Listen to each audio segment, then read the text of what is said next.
bien, les amis, je suis avec Serge Arial, responsable de la structure Congrès Organisation. Le terme exact, c'est Voilà, c'est directeur de la structure Congrès. directeur de la structure Congrès. Donc, il nous fait le plaisir de venir nous voir sur le stand de Magic Dream.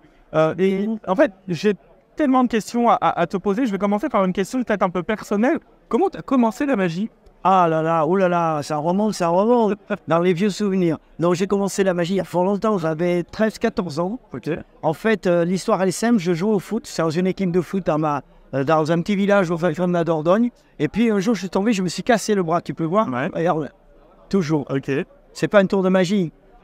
J'ai été opéré de l'époque et ensuite c'était les premières émissions de Gérard Majax à la télé. Ok. Et voilà, alors la boîte de magie bien évidemment, et après Gérard, et puis j'ai commencé à manipuler pour travailler la manipulation, retrouver la dextérité, et puis ça y est, le virus est arrivé là. Je suis tombé dans le chaudron à ce moment-là. C'est ça. Et du coup, comment est-ce que tu as pu, toi, développer un peu ta magie? Comment tu as pu continuer à apprendre? Comment tu as pu entretenir cette passion? Alors, à l'époque, bien sûr, il n'y avait pas Internet, on n'avait pas tous les réseaux, on n'avait pas Facebook, les amis, on les avait près de chez nous, donc on rencontre un magicien qui est membre du club. Moi, c'est le club de Bordeaux, Okay. voilà, et donc je suis rentré au club de Bordeaux. Donc, tu es président d'ailleurs. Et donc, je suis le président, vous voyez, club dynamique, on est plus de 80, on est 84 au club de Bordeaux. Voilà, et puis des noms, Xavier Mortimer, Florian Saint-Vé, les Akai, vois-tu, bon, et d'autres, et bien d'autres. Alors donc voilà, on rentre au club, et puis après, ben, c'est comme tous les clubs, les chances, le partage, voilà. Et après ma magie, moi j'ai commencé par la magie de scène. C'est l'époque, les cartes, ça ne faisait pas beaucoup. Donc la magie de scène, je construisais des illusions. À l'époque, c'est papa, moi, qui était très bricoleur, qui construisait des illusions. Après, par la suite, j'ai construit moi aussi.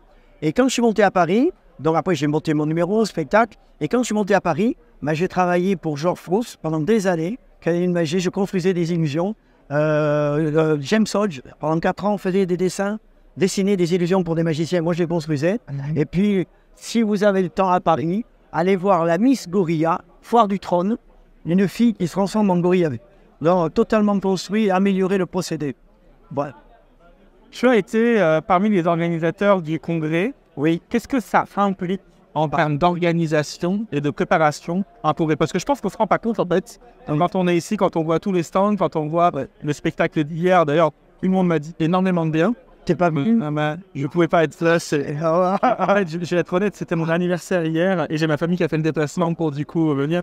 Donc j'ai dû faire un choix, ma famille ou le spectacle. Et du coup, j'ai fait ce choix-là. Mais j'ai clairement entendu, la barre est très haute pour le Touquet l'année prochaine. Exactement, je ne sais pas comment je vais faire. Parce que là, effectivement, voilà, mais tu sais, je vais dans les congrès voisins et amis.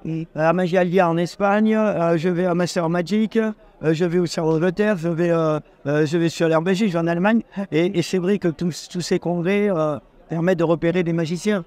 Mais la barre, comme tu dis, va être haute. Mais on relève le défi. Ouais, le défi. Qu'est-ce que ça implique en termes d'organisation de du coup, Alors, en termes d'organisation, c'est énorme. C'est énorme. Moi, tu sais, j'ai organisé 2 congrès, 2006-2018, à Arcachon. Fort de cette expérience, on sait maintenant, bien sûr, comment. Mais le problème, alors tu utilises tout le temps, tu l'as en tête, tu dors, tu manges et tu vis congrès parce que c'est ça. Mais on est à une autre époque.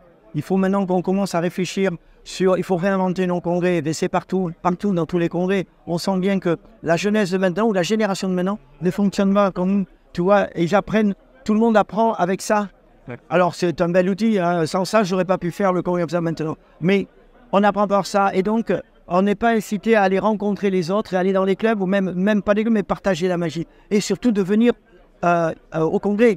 Autrefois, le congrès, c'est l'événement. Tu rencontrais tes stars de la magie, les amis. Là, maintenant, non. Il y a un autre fonctionnement. Il faut, je crois, se réadapter et réinventer vraiment un congrès. Et j'y réfléchis avec une équipe rapprochée. Combien de temps de travail pour organiser? Temps de travail, ben c'est un an. Hein, c'est un an. Bon, peut-être comme ça. Et après, c'est 3 mois avant. Tu es quasiment non-stop sur le congrès, quoi. Ouais, tout à fait. Ça marche. Je sais que ton temps est précieux. Merci infiniment de nous avoir accordé cette petite interview. Moi qui te remercie. Je vous remercie, les amis. Et rendez-vous l'année prochaine au Touquet avec Magic Dream. Allez, bye bye. Ciao.